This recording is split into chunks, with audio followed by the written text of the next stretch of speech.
Assalamualaikum warahmatullahi wabarakatuh. Halo teman-teman, perkenalkan nama saya Yani Yanuba, mahasiswa IAIN Kediri dengan NIM 2420753. Pada video kali ini, saya akan menjelaskan tentang linguistik dan ruang lingkupnya. Simak ya.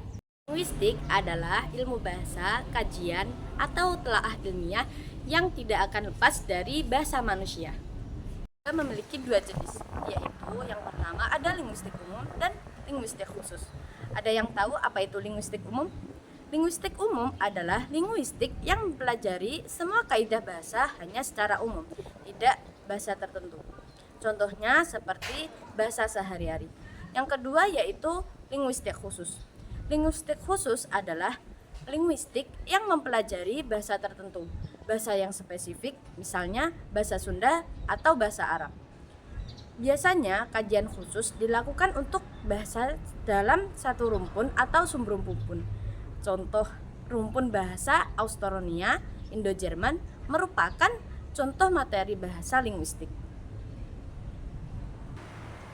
Linguistik juga memiliki ciri-ciri tertentu, yaitu pertama eksplisit. Linguistik harus bersifat jelas, pasti, dan juga menyeluruh.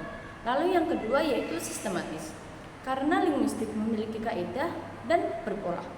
Yang terakhir yaitu objektif, sehingga apa yang dikaji sesuai kenyataan dan tepat sasaran. Linguistik bisa dikatakan sebagai kajian ilmiah karena terdapat 3 tahap perkembangan di dalamnya. Pertama yaitu tahap spekulatif. Kedua yaitu ketidakspekulatifan pada penarikan kesimpulan adalah ciri keilmiahan, sehingga ketika mengambil kesimpulan atau berbicara teori harus sesuai data empiris.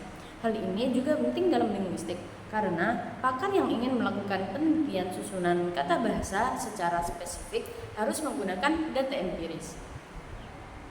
Linguistik juga memiliki hakikat, yaitu terdapat 12 hakikat bahasa yang juga disampaikan dalam ilmu pengantar linguistik sebagaimana berikut. Bahasa adalah sistem. Terdapat berbagai unsur dan komponen teratur tersusun sesuai pola. Yang kedua yaitu bahasa adalah lambang. Terdapat berbagai lambang bahasa dengan wujudnya berupa bunyi, satuan-satuan bahasa, dan gabungan kata. Yang ketiga yaitu bahasa adalah bunyi. Sistemnya mempunyai lambang dan diwujudkan dalam bentuk bunyi dari hasil ucap manusia, termasuk bunyi batuk, bersin, dan lainnya. Yang keempat yaitu bahasa itu bermakna.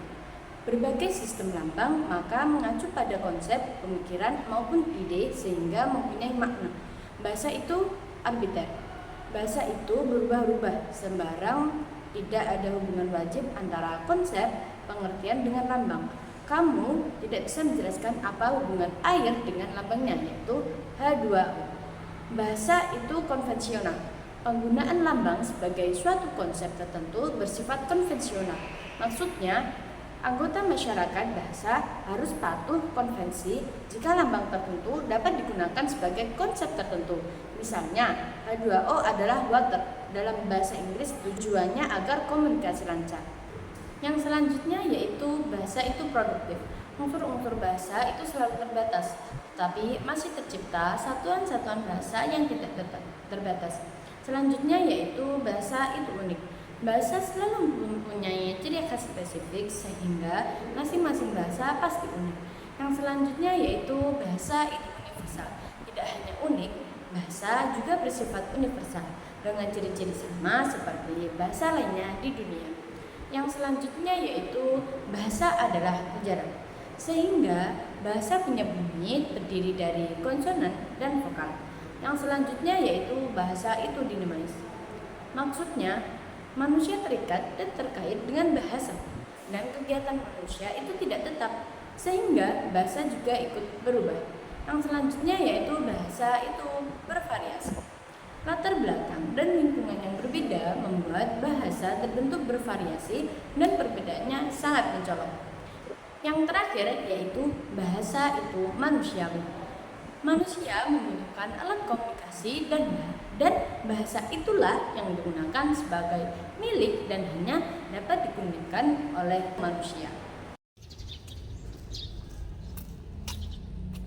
Gimana? Udah paham kan? Itulah penjelasan singkat tentang linguistik dan ruang lingkupnya dari saya.